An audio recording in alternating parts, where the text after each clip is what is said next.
Live from our global headquarters in Lagos, Nigeria. If you just joined us, you're still watching Enterprise Morning, reaching you from Enterprise Television. Now to our main conversation for today. From our Rivers State Governor, Rotimi Amaechi, has declared that Nigeria was in a worse state today than it was under the military rule. He made the assertion at a book launch by former Punch newspaper editor Dayo Oketola in Lagos. Amaechi cited Nigeria's socio-economic challenges, including soaring inflation and fuel prices, which have escalated since President Bola Tinubu's administration took office in May 2023. Very true. And the event, chaired by Michael Ibuki, former CEO of MTN Nigeria, brought together dignitaries, including former President Olusegun Obasanjo. Oketola is the outgoing editor of the Punch newspaper, and the title of the book is The Catalyst: Nigerian Tech Evolution Through a Journalist's Lens. Chief Amaechi's comments put a major spotlight on the state of affairs in Nigeria today, given his background in politics.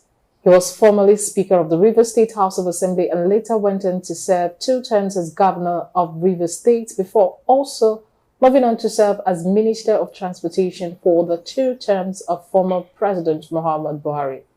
It could be well said that when men like this speak, we should be listening. Very true. When men like this speak, we should obviously be listening. That's all we have for today in our main conversation, but let's get into the crux of the matter here. And joining us right about now is Barrister Fansofeli, a barrister, a law and public affairs analyst. Good morning to you, Barrister. Good morning, Barrister. Yes, and also still with us in the studios. Thank you so very much, Barrister Tunji Abdulhamid.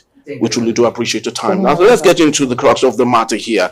And it's on Amaechi. Of course, while we talk about that and deliberate all that he have said, let's not forget also some of the flaws by Amaechi himself as the 2-term Minister of Transportation to Muhammadu Buhari. He constructed the Nigeria Maradi Railway Standard road and rail, of course, which was not going so well with Nigerians. So what do you think that Amaechi has got enough gusto to criticize a government today that it failed to do the right thing when he was there in power? Let me start with you, Barrister Fansofeli. The road you cited, the railway, Katsina Maradi road you cited, is a byproduct of fake Federal Executive Council meeting, because it was the president's project and it was pushed for. This is not to, I'm not trying to defend Amaechi, but I'm saying in that circumstance, there's little or nothing he could have done. So he had no... What he ought to have done was to resign. Really? If truly good governance in Nigeria was his objective and the objective of the Buhari's government. But the Buhari's government actually wasted a lot of resources. You understand? And Tinubu, when he was coming, told us that they're going to continue from where Buhari stopped. And that's exactly what they are doing. I believe he has justification for what he's saying. Yes, because under the Buhari regime, as bad as the regime was, and as wicked as the polity, the politicians made the polity to look like at that time, it wasn't like this. It wasn't exactly like what we're going through. It wasn't now. As bad as what we experienced. It wasn't. But there are people who can argue that government set the agenda for this, and I agree with them. Okay. Yes, because it was that government that brought the PIA. Okay, but what this government did was, this government unthinkingly executed that idea without thinking of the consequences. Of course, for Buhari does not care about consequences. You understand? So when he came up with that idea, they passed through the PIA and they didn't budget for subsidy in this administration. This government only failed at the point where we had 1 month to go. It didn't allow that 1 month to lapse. It abruptly, removed the subsidy, and we are here today. So for me, I think let's look at the message. Okay. Let's look at the message. Amaechi may not be the best politician in Nigeria, but I can tell you that during the Buhari's regime, he was the only performing minister throughout. As a governor, he was a performing governor. I'm just telling you. In Rivers State, he redefined tertiary and primary and secondary education in Rivers State. The likes of Peter will be copied from what Amaechi laid down in terms of for the UBE, the Universal Basic Education, the SDG goals. Amaechi implemented the SDG goals during his term in office. So he's part of them. He's part of this block that brought us to where we are. There's no doubt about that. He's part of the block. But what he's saying in fact, it's just that Amaechi is the one saying, don't you know, are we not aware? Oh. We know now that this government is worse than, I saw military rule. You understand? I saw Babangida, I saw Abdul Salami, I saw Abacha. It's like I'm old, though. Yeah, so I've seen that. So I've seen Abacha's Babangida's 8 years. Shagari was not. I was born a year after Shagari was thrown out. Oh. You understand? So I didn't witness much of it. Okay. So much of what we say, the tongue language of people, Babangida, a lot of people don't know that when Shagari has started it. Okay. And they suspended it somewhere before. So, but the thing is, what Amaechi have told us is the truth, whether he's part of them or not. And we, in our hearts of hearts, we know that's also the truth, that this government is worse than military. Okay, thank you, Vice Chancellor Philip. Vice Chancellor Abdulhamid, over to you. Looking at weighing the words of Amaechi, are we going to say it's coming from a place of regret or a wake-up call to the sitting leaders to sit up and make some or do some things right, especially in leading Nigerians? Yeah, I think I would prefer the last one you said. It's not a regret for me as far as I'm concerned. Like you said, I will not look at the messenger. I will look at the message. Even though what he said is not new, it is what we have been saying every day.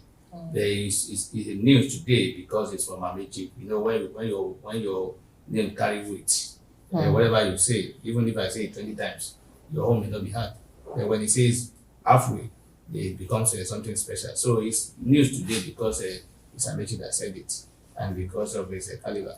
This was also said, similar thing was said by former head of state, credited to him. I don't know whether it's true or wrong. Absalam Abubakar, that the things are getting worse. They said it was credited to him, I think a day or two. There is in the news or today. So so many people have been saying this. So many people, even the president has not edited it. He said it. There's actually, and I'm aware that they're not fucking violent. You see, so the only thing that he said, we gave out assurance, but he has not been able to see up through the assurance that he has given. He has failed to fulfill that. It's not something that is new. Truly, except we are disciplining ourselves, there is actually continuing. And it's not a course. We are just starting. We're just starting. Yes, and it's not a course because the policies that have brought us to this level are two major policies: the subsidy is gone policy statement, and then the FX policy. The two are floating of the naira. The two are the major reason why they were not well thought out. There was no adequate preparation for them, and then it was in any event. I always not believe that subsidies are a problem. I've always been saying it. That it's not subsidy that is our problem. It is the lack of accountability and transparency in that subsidy that is our problem. So what I've said, we are just starting. It's not a cost, like I said, and it's not. I'm not a prophet of doom. If you want to deceive yourself, you can say there's a light at the end of the tunnel. There's going to be light at the end of the tunnel. There must be tunnel first for you to even go through the tunnel for you to put light. There is no tunnel as far as I'm concerned for now. What we are seeing now is that look, when we were buying fuel when this government came into power, the fuel was like over not close to 200 or so.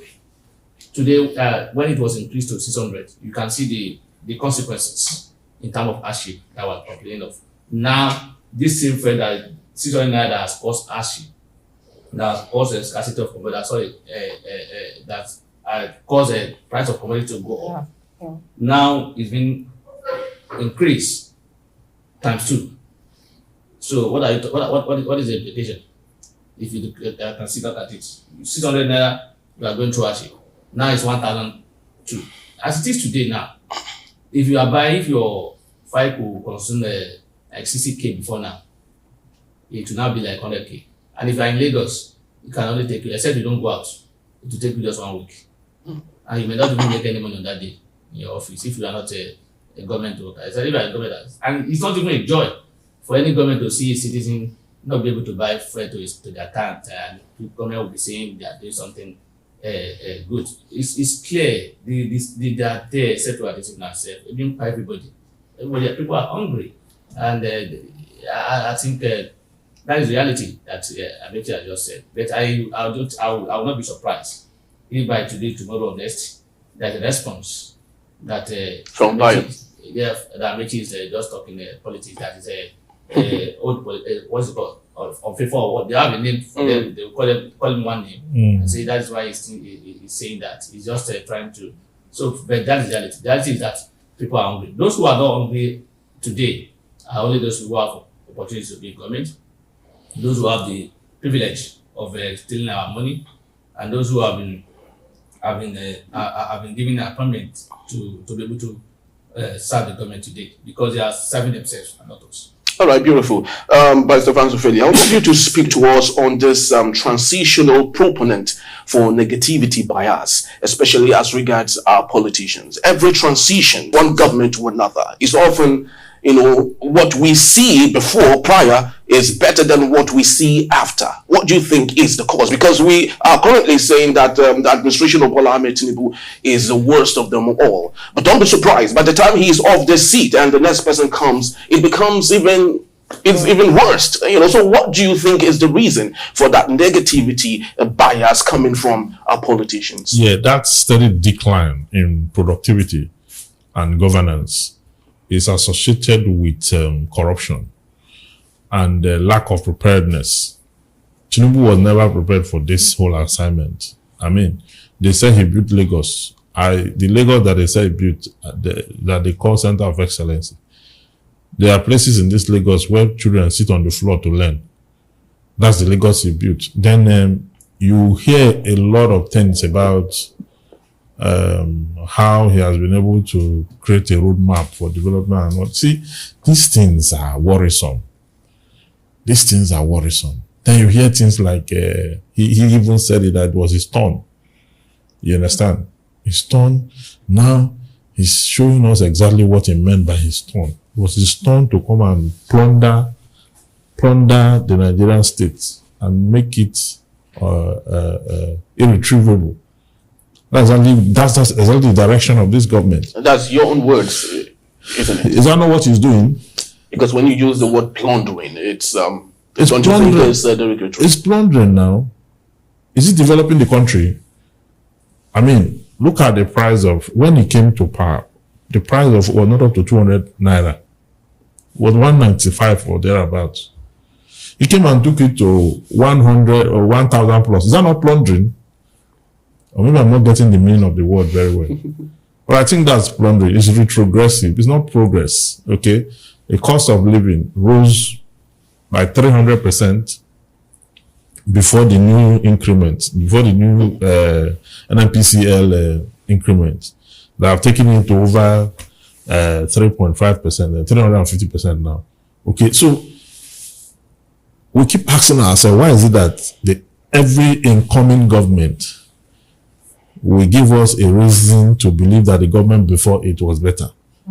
You can imagine us now doing an analysis and mention Buhari's name into it as maybe one whose own tenure was not as worse as this. What can be worse than the government of Buhari, for Christ's sake, in anywhere in the world, in evaluation?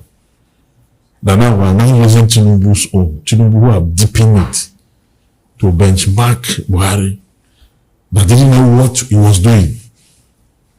So it's horrible and it's unfortunate. And the electors and the citizens are partly to be blamed for this.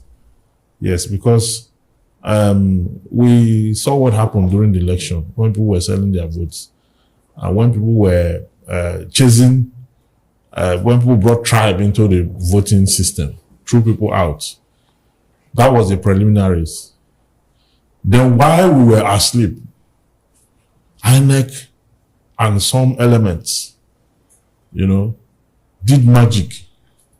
And turn out before we wake up from sleep and recover ourselves, we were already at this point. And then the adverse party went to court, and the judiciary now helped them to stamp the magic that INEC did. That's how we got here. So what's the solution? What's the solution? You see, because our only saving grace, unfortunately, we lost it there too. That is the National Assembly. That's our representation. That's what we're supposed to cry to say, you see this president, oversight him, impeach him, use your power against him, do whatever you can do that is within your power by the Constitution because see, the next 4 years, anything that will make Tinubu to come back again for another 4 years, by the time you finish that 4 years, if we see one another, we will not recognize each other again. Of course, the Senate president did say it. See, because the Buhari gave us 8 years. Then after that 8 years, some of us, I used to have chicks before, they are all gone. On account of that. Then if we not do another 8 years, make it 16 years. I'm praying that we don't get to that point. I'm praying that the people's voice at some point will be heard. And then the people will be able to say exactly by the electoral system who will govern them, and it should turn out that way. But what we have now, and these people cannot be trusted, that's another thing. Because they have a momentary, they have very strong shock absorber. The moment you start to distribute rice and semovita and all those things, problem will start again. At the end of the day, you start to face new layers of problem. So it's only God that will save us from this whole situation. Even though I don't like doing analysis and saying only God and not talking about God now, because God has given us powers and authorities to take charge of our affairs. Thank you, Barrister Evans. And Barrister Blamid, you made a strategic comment before now. You said we don't have a tunnel, not to even talk about putting a light at the end or seeing a light at the end of the tunnel. So how do we even create one with the current state of Nigeria to now think of putting a light and actually coming out from our present state? Creating one from the current government or preparing for another tunnel, another fund, buying another land to be able to have a tunnel or even create one. That's what we should be thinking of now. You see, unfortunately, the reality is that as it is today, we may be in for 8 years with this government. I'm telling you, that's the reality for me. Take it or leave it. Because you see, the preparation by this president, he prepared for this job, for this presidency. He prepared to win election, not to govern. That's the point I'm going to make. His preparation is not about governance. His preparation was towards how do I capture this presidency, which he has captured. So that's why he was not fully prepared for the job itself.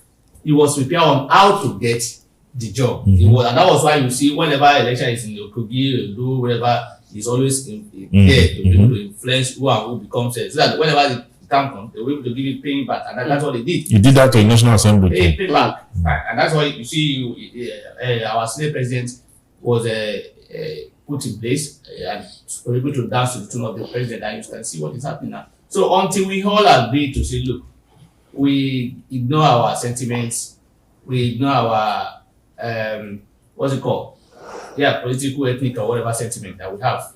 Until we ignore those sentiments and then try to look for them. Because the problem we're having today is from the leadership. We don't seem to have be able to recruit people who are good leaders. And that's why we are moving from fire pan to fire.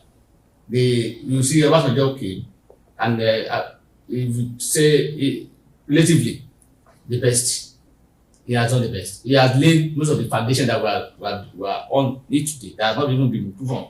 That has been even reduced to some level of negativity. He built some of these foundations. He gave us the communication we are having today in terms of the congestion of it or the solution of it. The EFCC, the ICPC, all think of any other foundation that we are using today for to say we are fighting, we are using that today. The government that's coming, rather than improve or what is on ground, they are bringing them down. The name of you want to continue with the job of a past president or whatever, and then we see whenever again when they are bringing another person, the new person is coming.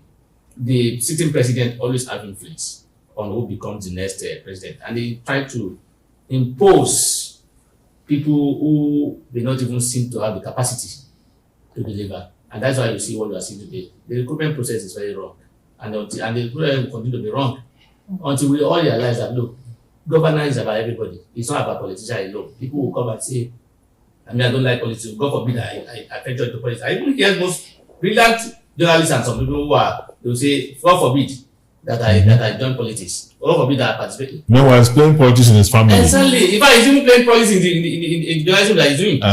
That's what he's doing. So everything is about politics. Governance is for all of us.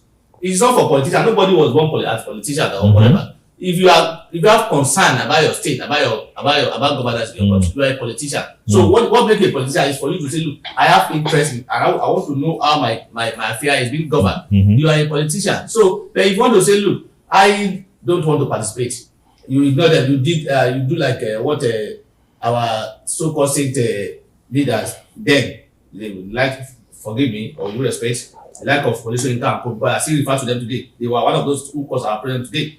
They see themselves as saints at that time, and they decide to fold their hands and say, politics is for wicked people, politics is for bad people, politics is, and you allow bad people, you allow wicked people to take charge of your affair, and you expect those bad people and those wicked people to give you good results. It will not happen. All right. It will not happen. All right. So we need to all be involved in it. That until we are in that, the more we are involved, the more it will be difficult for those who call politicians to manipulate.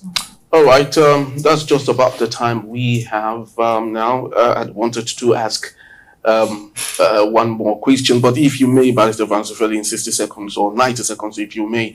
El Salvador had a worse situation than what we have today. Theirs was considered as bad as Haiti. But Nayib Bukele, the current young 37-year-old president, came in without altering the electoral system. It was still the same thing, the same sort of politicians all over the place. But because this particular man, young lad, was a very awesome guy, he came and he turned around El Salvador. So El Salvador is one of the biggest economically driven, sustainable country in that particular part of the world. But how can we get it right in Nigeria? Is it possible to have someone like Nayib Bukele in Nigeria? It's possible. The same thing happened in Peru. Okay, it's possible. Even in Nigeria, we've had that kind of situation. Okay, not altering the laws, not altering everything. Exactly. Someone emerged, Fashola, emerged in Lagos State. And for the first time, we discovered that it's possible for government to work for the first time. Okay, followed by his successor then, Ambode, who did a fantastic job, short, but impactful. Yeah, very well. You understand? We've seen it at the sub-sovereign, level, sub-national level. You understand? But we have not seen it at the national level. People who will not necessarily need to alter the laws or the constitution or whatever, they may come through the process of rot, but they'll make a difference. The only person that could have done that was Yar'Adua. Okay? He faulted the election that brought him to power, but he didn't act like the conventional Nigerian politician. He went out there to do the job, but his life was cut short, short-lived by and all that. So that might be the roadmap to our redemption. Someone is somewhere, looking at the trajectory of governance. He will go through all the routes, when he gets there, he's going to turn the table upside down. He's going to make things, because the truth is that we have suffered enough in this. The governor of Borno State, whom I used to have a lot of respect for, I lost that last night. Do you know that they went to the IDP where these flood victims were and chased all of them out of the place? give them 10,000 naira and chase them. They were lying at the expressway, at the median point of the expressway overnight till daybreak. What is the, they said, many of them who came there are not part of the flood victims. They just ran to the place to be collecting. But see, UN donated a lot of money. There are a lot of, even from Dubai. From Dubai, Dangote donated 1 billion. 1.5. Yes, from Dubai and from the United Nations. There's so much. Even if those persons are not part of the flood victims, they are victims all the same. Victim of poverty. So not until flood enter your house, that's when you know that you are wretched or homeless. So they should have taken care of how many persons do we have in Borno State? In Borno State, are they up to 8 million? I don't know. But there was enough resources to take care of them. So why chase people out of the place? Well, that's the situation we found ourselves, unfortunately. And we continue to hope that we would be alive long enough to see that Nigeria where we would see young leaders and that understand the importance of good leadership and would ensure that they drive it home.